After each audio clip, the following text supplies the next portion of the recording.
Is it 61 or? Yeah, from 61 to 93, Mate. Yeah. Okay. Madhya chapter 7, text 61.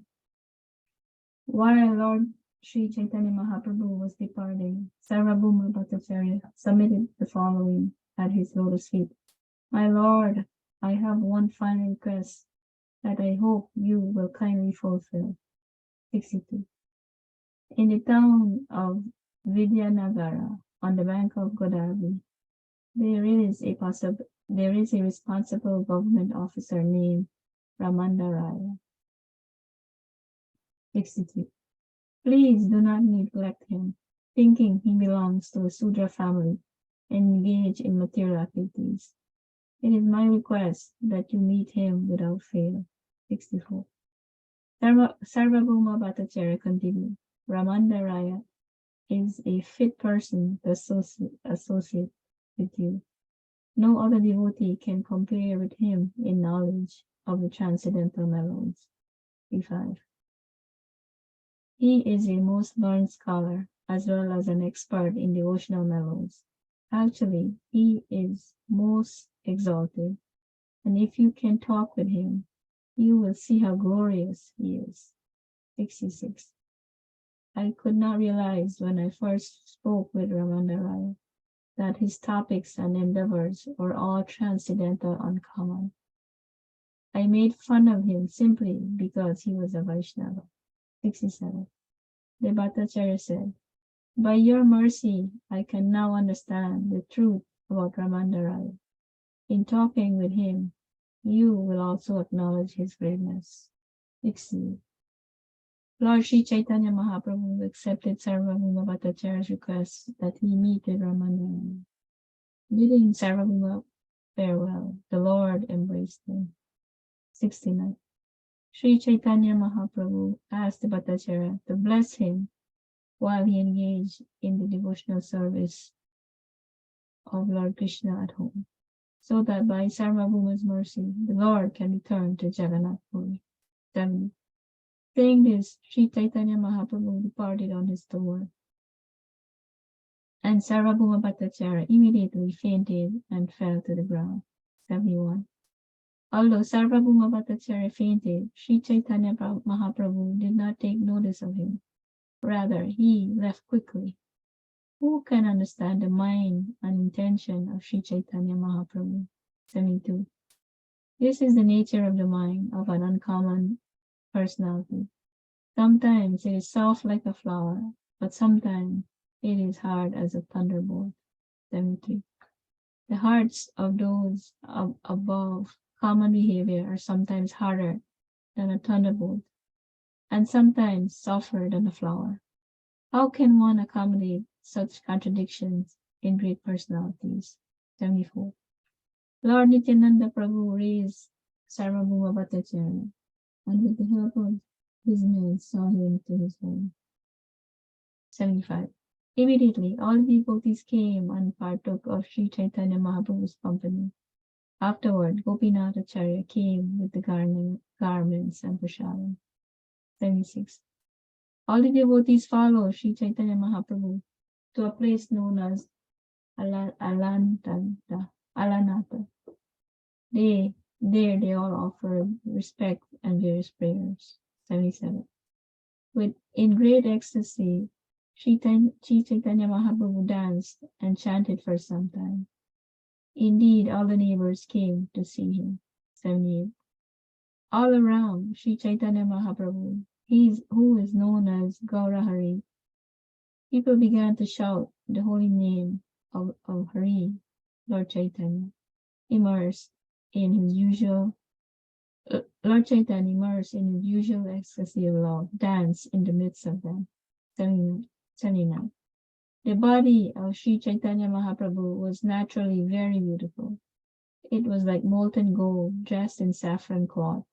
Indeed, he was the most beautiful for being ornamented with the ecstatic symptoms, which caused his bodily hair to stand on end, tears to well up in his eyes, and his body to tremble and perspire all over. 80. Everyone present was astonished to see Sri Chaitanya Mahaprabhu's dancing and his bodily transformations. Whoever came did not want to return home. 81. Everyone, including children, old men, and women, began to dance and to chant the holy names of Sri Krishna and Gopala. In this way, they all floated in the ocean of love of Godhead. 82. Upon seeing the chanting and dancing of Lord Sri Chaitanya Mahaprabhu, Lord Nityananda predicted that later there will be dancing and chanting in every village. 83. Seeing that it was getting late already, Lord Nityananda Prabhu, the spiritual master, invented a means to disperse the crowd. 84. When Lord Nityananda Prabhu took Sri Chaitanya Mahaprabhu for lunch at noon, everyone came running around them. 85. After finishing their baths, they returned at noon to the temple. Admitting his own men, Sri Nityananda Prabhu closed the outside door. 86. Gopinathacharya then brought prasadam for the two lords to eat, and after they had eaten, the remnants of the food were distributed to all devotees. 87. Hearing about this, everyone there came to the outside door and began chanting the holy name. Hari, Hari. Thus there was a tumultuous sound. 88. After lunch, Sri Chaitanya Mahaprabhu made them open the door. In this way, everyone received his audience with great pleasure. 89. The people came and went until evening, and all of them became Vaishnava devotees and began to chant and dance. 90. Sri Chaitanya Mahaprabhu then passed the night there and discussed the pastimes of Lord Krishna with his devotees with great pleasure. 91. The next morning, after taking his bath, Sri Chaitanya Mahaprabhu started on his South India tour. He bade farewell to the devotees by embracing them. 92. Although they all fell to the ground unconscious, the Lord did not turn to see them, but proceed onward. 93. In separation, the Lord became very much perturbed and walked on unhappily. His servant Krishnadas, who was carrying his water pot, followed behind. I'll stop here, brother. Yes, Madhya, thank you so much. So, what we're hearing is that the context of this section was yesterday's session. We're hearing how Chaitanya Mahaprabhu was wanting to go to South India tour. And while he was trying to go to South India tour, he is asking permission from devotees. And we heard how he came to Sarvam Bhattacharya's home. And then Sarvam Bhattacharya treated him nicely and he requested him to stay back for a few days. And Chaitanya Mahaprabhu listened to his request, like that we heard yesterday. And then Chaitanya Mahaprabhu started to travel while going towards Arlarnath, like that is described. At that time, just before he started to go, Sarvam Bhattacharya asked him one request. What is the request? That's where we're starting today. Yeah. So what we're hearing, and let me see 62 verse, yeah, from here. So when Sarvam Bhattacharya was, when Chaitanya was departing, Sarvam Bhattacharya said, I have one final request to him. What is that request? He wants Lord Chaitanya to meet Ramananda Rai. So Ramananda Rai in a town called Vidyanagara, which is on the bank of Godavari, it seems. Apparently, this also town is also called Porbandar now, according to Bhaktivinoda Thakur. It's not the same Porbandar that is in Gujarat, but it's a Porbandar in Andhra Pradesh, like that. So it's next to Godavari. It's described. Now, why did he ask? So he's telling him to meet Ramananda Rai. Now the next verse he describes, please don't neglect him, thinking that he belongs to a Sudra family, engaged in material activities. It is my request that you meet him without fail, like that he's saying. Why is he saying that? Because in the early days, it's generally when people are Sudras, that means they don't have higher qualities, they're primarily in mode of ignorance, then they are not usually considered spiritually advanced, it seems. That is one reason. But however, Ramananda Rai was not like that. He was a Vaishnava. So even though outwardly is doing some work for the king, actually is not some work, is actually governor of South India under the kingship of Prataprudra, it seems, who is the king of Orissa. So generally, uh, for spiritual advancement, politicians, materialists, and Sudras are generally considered disqualified, it seems. That's why Sarvam Bhattacharya specifically is asking Chaitanya Mahaprabhu, don't think is not qualified. He actually advanced spiritually, although he was born as a Sudra and is a materialist like that. He was born like that.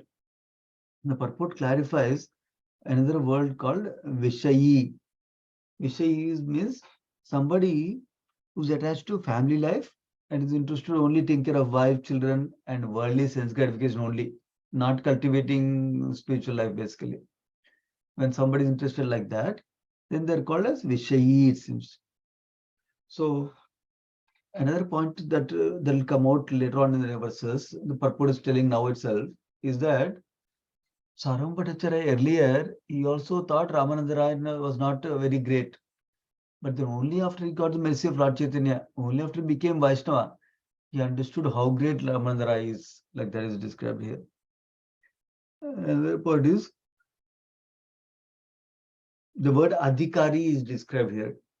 Prabhupada writes, one who knows the transcendental science of Krishna and is engaged in his service. That's what Adhikari means. And therefore, all Grihastha devotees are designated as Dasa Adhikari, like that. Prabhupada writes in the purport. Now, in the 64th verse, Sarvam Bhattacharya is describing how Ramananda Rai is a fit person to associate with you. Why? No other devotee can compare with him in knowledge of transcendental mellows, that is rasas. He had that knowledge of rasas. That's why he's very qualified, he's saying, and suitable to associate with you. He's saying is a most learned scholar as well as expert in devotional mellows. That means expert in rasa, basically. He's saying actually he's most exalted. And if you talk with him, you will see how glorious he is, like that is describing. So with this, he's requesting Lord Chaitanya to meet Ramananda basically.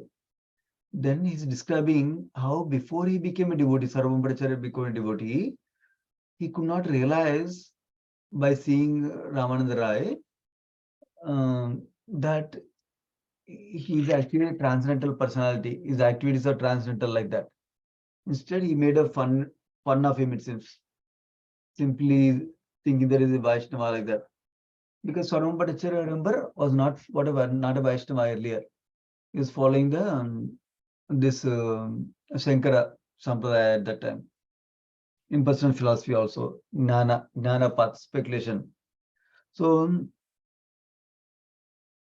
the purport has few important points. One is that all of Sri Chaitanya Mahaprabhu's activities were carried out on the platform of spiritual understanding. Therefore, only those who are on spiritual platform can understand activities of Chaitanya Mahaprabhu. So, and also devotees also. Because Sarvam Bhattacharya was a Gnani earlier, not a Vaishnava. He could not understand the activities of Vaishnava like Ramananda Rai. That's what is being described here. And then, how do the Gnanis acquire knowledge, Karmis acquire knowledge is described versus contrasting with devotees. Karmis and Gnanis acquire knowledge with direct perception, the right sense perception like that. That is Pratyaksh Brahman like that we usually hear. But then, devotees receive knowledge directly from Krishna by as he speaks in scriptures, or is it imported as Chaitya Guru inside the heart like that. And then Prabhupada further goes on writing that the right process is to receive knowledge through Parampa system. That is our process. Our knowledge is fully perfect because it's coming in Parampara like that. And then he also describes the famous verse, Vaishnavera Kriya Mudra Vigneha na Bhujaya. Even the most learned man, depending on direct perception of knowledge, cannot understand the activities of Vaishnava. That means whatever we see may not be truth, because Vaishnavas may do activities like ordinary persons, it appears to us, but their activities are transcendental nevertheless in service of Krishna. That's a point we can learn from here also. Now Sarvam Bhattacharya is saying, by your mercy, now I understand the truth about Ramananda Rai. He said, earlier I could not understand his greatness. Now I understood because after getting your mercy. In talking with him, you also will acknowledge his greatness. So this whole section is basically describing about how Chaitanya Mahaprabhu should meet Ramananda Rai. That is a request from Sarvam Bhattacharya. It's described Chaitanya Mahaprabhu accepted that request, and then he bid the farewell to Sarvam Bhattacharya and he embraced him also. The purport interestingly says one important point. What is that? Oh, where is that? There's next verse, isn't it? 69th verse. Yeah. So this verse has a purport. Chaitanya Mahaprabhu asked the Bhattacharya to bless him. Sarvam Bhattacharya was Grostha, Chaitanya Mahaprabhu was a sannyasi and Supreme Lord. He is asking Sarvam Bhattacharya to bless him. So see the example Chaitanya Mahaprabhu is setting. This is the nature of humility and the nature of seeing everybody equally.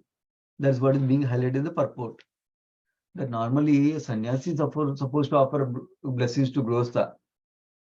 But Chaitanya Mahaprabhu is wanting to receive the blessings of a Grostha in this case, Grostha devotee Vaishnava. So that shows the equal nature, Samadarshana nature of Chaitanya Mahaprabhu is described in the purport, number one. Number two, after initiation from Chaitanya Mahaprabhu, Sarvam Bhattacharya was perfectly situated in the spiritual order. That is why he could offer blessings even to sannyasi like that. That means if somebody is perfectly in Krishna consciousness, they can offer blessings to even sannyasis like that is described. But of course, not for ordinary grihasthas, but a great Vaishnavas, especially. Somebody is perfectly situated in Vaishnava culture, Vaishnava, Krishna consciousness, then they have the capacity to bless sannyasis also, like that is describing purport. Of course, but generally such Vaishnavas, even though it may be true, what they do is they give respect, considering the social order that somebody is sannyasi like that.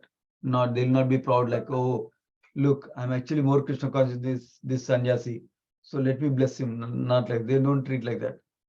They consider themselves very insignificant in a humble way, and they want to give all respect to sannyasi in that case like that. But the purport is clarifying. Basically, it's not just based on the social order. We can consider one is higher, one is lower like that. Somebody can be great devotee, just being grosth also like that. Purport clarifying. And one example Prabhupada gives the purport is Srila Bhaktivinoda Thakur. What a glorious example. He says, how is a householder Paramahamsa, like that he calls him. And another point is, when we householders do devotional activities at home, then our home becomes like Golaka Vrindavan, like that is described in the purport also. And Prabhupada refers to New Vrindavan. He says, we inaugurated New Vrindavan, and New Vrindavan, wherein devotees are always engaged in transcendental loving service of the Lord. And this is not different from Golaka Vrindavan Prabhupada is describing. Because they are always engaged in service of the Lord. That's the key point here. Now, if somebody is strictly in the line of Chaitanya Mahaprabhu, they can even offer blessings to sannyasi also, even though he's a grostha. Like that is conclusion from this verse. So now, another important last sentence, Prabhupada writes an important point, which is, in this way, Chaitanya Mahaprabhu himself set an example for us, how one should accept blessings from Vaishnava regardless of his social position. He may be brahmachari, he may be grostha, he may be vanapastha, he may be sannyasi. But if somebody is advanced, we can seek blessings from them, like that is it. By the example of Chaitanya Mahaprabhu, we can understand that. So now, in the next verse, 70th verse, Sri Chaitanya Mahaprabhu finally, after requesting blessings from Sarvam Bhattacharya, he finally departed on his tour. But as soon as he left, Sarvam Bhattacharya immediately fainted and fell to the ground, it seems. So something interesting comes in the next few verses. Two things are described in the next few verses, we'll find out. First is, 70 verse is saying, although Sarvam Bhattacharya fainted, Chaitanya Mahaprabhu did not stop for him, did not notice him and did not stop him. Rather, he left quickly. So Krishnadas Kaviraj Goswami is saying, who can understand the mind and intention of Chaitanya Mahaprabhu? Normally, if somebody faints, we wait and take care of him and then go. But Sri Chaitanya Mahaprabhu didn't wait for that also, like that is described. So purport clarifies, it's very, very difficult to understand the activities of a transcendental person. Sometimes they may seem rather odd, but a transcendental personality remains in its transcendental position, unaffected by any material considerations like that. Important point to note. Few verses ago also the point was made. Now also the same point is being made. So what is this? He did not pay attention to this person who fainted like that, we'll think, right? That's why that's being clarified here. Now we'll see one more incident, similar way in a couple of verses again. Then he says, Chaitanya Krishna Kaviraj Goswami is saying, this is the nature of the mind of an uncommon personality, transcendental personality. What is it? Is there soft like a flower, but sometimes that mind is hard like a thunderbolt also. The same thing is repeated in the next verse. Then how can one accommodate such contradictions in great personalities? The question is being asked. So basically, we should not try to judge and make sense of their actions, Vaishnava's actions, great Vaishnava's actions, because whatever they do is transcendental like that. Now next verse, Lord Nityananda Prabhu raised Sarvam Bhattacharya. Why? Because Sarvam Bhattacharya fainted, right? So he raised him, and with the help of a few men, they took them to his home, it seems. Now immediately, all the devotees came and partook of Chaitanya Mahaprabhu's association. And then Gopinath Acharya gave him the garments and prasadam that Sarvam Bhattacharya kept it aside for Chaitanya Mahaprabhu. Then all the devotees followed Chaitanya Mahaprabhu to Alalnada, it seems, finally. There, they offered all respects and various prayers also to Lord Chaitanya Mahaprabhu. So, at that time, Sri Chaitanya Mahaprabhu, this is the beginning of Chaitanya Mahaprabhu's South India tour. But for some distance, the residents also came along with him. So, in great ecstasy, he was dancing and chanting for some time. And all the neighbors came to see him, it seems. So, people began to chant the holy names of Hari, it seems, when seeing Chaitanya Mahaprabhu dancing like that. And Chaitanya Mahaprabhu was dancing in ecstasy of love amongst them like that. And Chaitanya Mahaprabhu's body is described here. How his body was naturally very beautiful. It was like molten gold dressed in saffron cloth like that. And he was most beautiful because he had ecstatic symptoms coming out. That's why it was even more beautiful like that is described. Then everyone present was astonished to see Chaitanya Mahaprabhu dancing and also his bodily transformations through ecstasy. So whoever came there, they did not want to return back home, it seems. And all the people, including children, old men and women, they were all dancing and chanting the holy names of Sri Krishna and Gopala, it seems. They floated in Krishna Prema in that way. Upon seeing Lord Chaitanya Mahaprabhu dance and sing like that, chant like that, Lord Nityananda predicted that later there will be dancing and chanting in every village, every town and village. Purport is clarifying, this doesn't mean only in India, but everywhere across the world. And it's happening now with ISKCON like that, Prabhupada is writing in purport. And Prabhupada writes one important point in this purport. He says, if my students follow rules and regulations and chant 16 rounds daily, their endeavor to preach the cult of Chaitanya Mahaprabhu will be successful, certainly, he is saying. So our focus should be on chanting our rounds, following four regulative principles, and also all the other regulations that are prescribed for practicing devotees. Then we have the mercy of Chaitanya Mahaprabhu, and we can share that mercy with others also. So now text 83. So seeing that it was getting late for Chaitanya Mahaprabhu, Lord Nityananda Prabhu invited a means to disperse the crowd. Some excuse he made so that all the crowd will go away, it seems. What is the excuse? We don't know. It's not described here. There's no purport also. So when Nityananda Prabhu took Chaitanya Mahaprabhu for lunch at noon time, everyone came running around them, it seems again. So they both took baths. Remember, Brahmanas are meant to take bath 3 times a day, at least 2 times a day, like that. So Nityananda Prabhu closed their outside door, it seems, while Chaitanya Mahaprabhu came inside along with few other associates. Gopinath Acharya brought them prasadam. After they all ate, he distributed the remnants Mahaprasadam to others, it seems. Then everyone heard that Chaitanya Mahaprabhu came here. So everyone came to the outside door and began chanting the holy name, Hari Hari, like that. That everyone is chanting to please Chaitanya Mahaprabhu, to have darshan of Chaitanya Mahaprabhu, basically. After lunch, Chaitanya Mahaprabhu opened the door, and then everybody got the audience of Chaitanya Mahaprabhu with great pleasure, as described. So now the people came and went until evening, it seems. Many people were coming and going like that. And whoever came in contact with Lord Chaitanya Mahaprabhu, what happened to them? All of them became Vaishnava devotees and began to chant and dance also. That's the glory of Sri Chaitanya Mahaprabhu. He did not see who is qualified, who is not qualified, like that, anything. So now, that way, but that day, where are they now? They're at Alalnath, which is closer place near to Jagannath Puri. They are there at that place. So they Chaitanya Mahaprabhu passed the night there and discussed the pastimes of Krishna with his devotees with great pleasure. So Krishna Katha, how they're engaging, even that time that is there with them. Now, the next morning, Chaitanya Mahaprabhu took bath and he started for South India tour after embracing the devotees, it seems. So now all the devotees fell to ground unconscious, like Sarvam Bhattacharya. But the Lord did not turn to see them, but he proceeded forward. So it's not that Lord Chaitanya Mahaprabhu did not have feelings, did not feel anything. That is clarified in the next verse. He says Chaitanya Mahaprabhu is feeling separation, and in the separation he felt very much perturbed and walked on unhappily.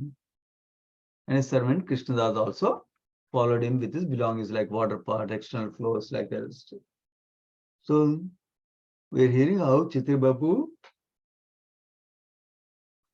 accepted Sarvabhauma Bhattacharya's request to stay longer, accepted prasadam at their home, and then also Chaitanya Mahaprabhu accepted a request that he meet Ramananda Raya on banks of Godavari river is described, right?